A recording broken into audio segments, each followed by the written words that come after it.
Greek മതത്തിൽ Artemis കാട്ടുമൃഗങ്ങളുടെയും വേട്ടയുടെയും സസ്യജാലങ്ങളുടെയും പവിത്രതയുടെയും പ്രസവത്തിന്റെയും ദേവത ആയിരുന്നു.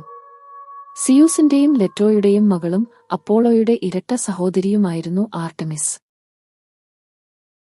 ഗ്രാമീണ ജനങ്ങളിൽ ആർടെമിസ് പ്രിയപ്പെട്ട ദേവതയായിരുന്നു. അവളുടെ സ്വഭാവവും ധർമ്മവും സ്ഥലത്തിനനുസരിച്ച് വളരെയധികം വ്യത്യാസപ്പെട്ടിരുന്നു. എല്ലാ രൂപങ്ങൾക്കും പിന്നിൽ കാട്ടുപ്രകൃതിയുടെ ദേവതയായിരുന്ന അവർ സാധാരണയായി നിംഫുകളുടെ അകമ്പടിയോടെ പർവ്വതങ്ങളിലും വനങ്ങളിലും ചതുപ്പുനിലങ്ങളിലും നൃത്തം ചെയ്യുമായിരുന്നു. പ്രസവസമയത്ത് ആർടെമിസ് സ്ത്രീകളെ സഹായിച്ചിരുന്നുവെന്ന് ചിലർ വിശ്വസിച്ചിരുന്നു. ആർടെമിസ് മൃഗങ്ങളുടെ സംരക്ഷകയായിരുന്നു, പക്ഷേ അവൾ അവയെ വേട്ടയാടുകയും ചെയ്തു.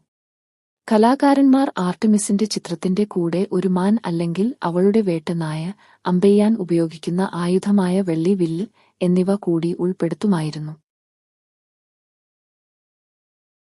ഒരു കഥ അനുസരിച്ച് ആർടെമിസ് ഭീമാകാരമായ വേട്ടക്കാരനായ ഓറിയോണിനെ സ്നേഹിക്കുകയും അവനോടൊപ്പം കാട്ടിൽ താമസിക്കുകയും ചെയ്തു. കുറച്ചു കാലത്തിനുശേഷം ഓറിയോൺ മറ്റൊരു സ്ത്രീയെ സ്നേഹിക്കുന്നുവെന്ന് അവൾ കരുതി. അത് പിന്നെ പ്രതികാരമായി ആർടെമിസ് ഓറിയോണിനെ ഒരു അമ്പുകൊണ്ട് എയ്തു കൊന്നു. ഓറിയോൺ മരണശേഷം ആകാശത്ത് സ്ഥാപിക്കപ്പെട്ടു. അവിടെ അവൻ ഒരു നക്ഷത്രസമൂഹമായി മാറി.